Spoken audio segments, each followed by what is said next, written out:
do you think the church should be paying taxes as has been discussed before? Do you think you'll be taken better into consideration? Yeah. I don't know when this kind of discussion is going to end, but I mentioned that there's been a lot of misinformation and misunderstanding about the church in this country. The narrative is sad. Tell me about that. I will go to that. First of all, let us understand what is the constitutional or what is the legal regime that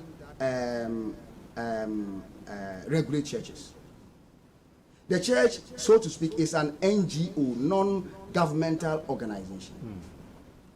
And it's not only in Ghana, it's all over the world. The church is a non-governmental organization with social benefits, giving social benefits to communities.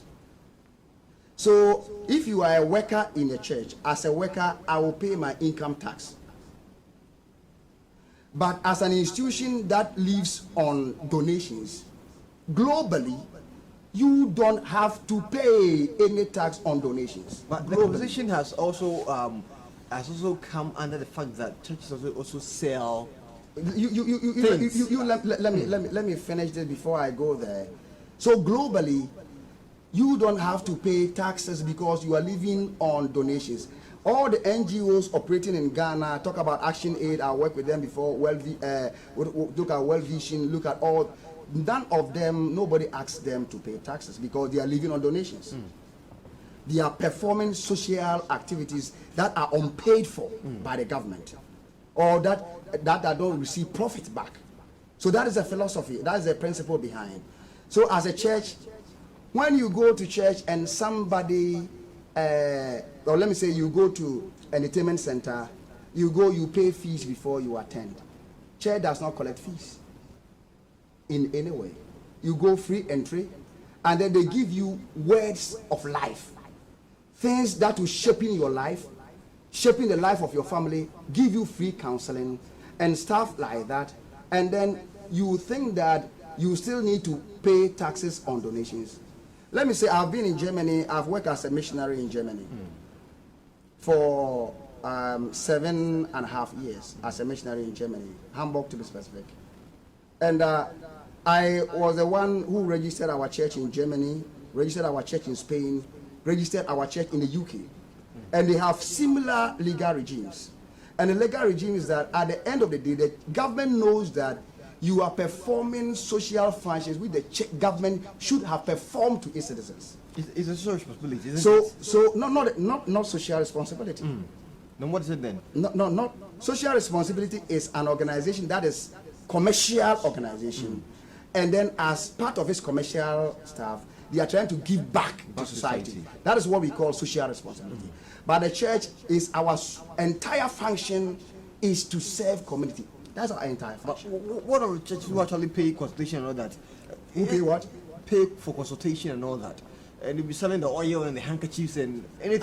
As a matter of fact, you can never have that. You can never have that in organized churches. We, Christ Apostolic Church, will never pay. Any pastor who does that will be punished or if not dismissed.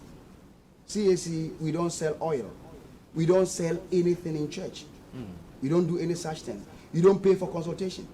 So if government is about taxing churches who sell or churches in general, you think those who don't sell or take money how do you find that? How do you regulate that? Then how do we tax them? How do you so the idea of taxing and stuff, I want us to unpack it very well.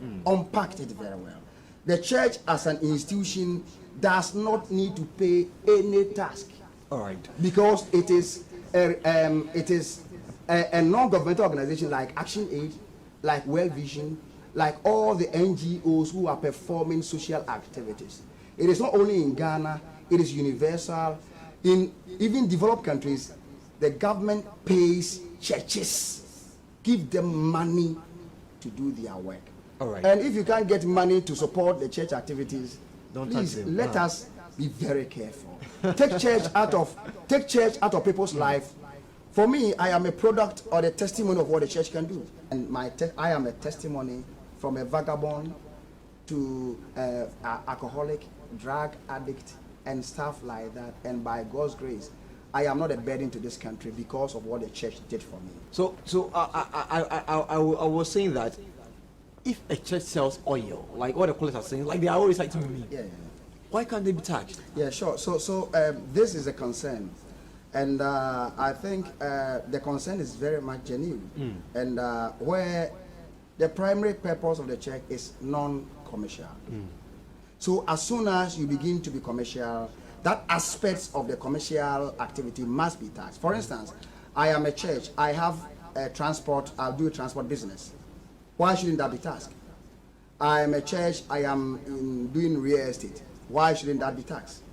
I am a church, I am selling oil. That should be taxed. I publish books, it should be taxed. So, but it is distinct from the existence of the church and the proceeds they get from donations. Completely different. So from legal point of view, and not only in Ghana, it's a global issue.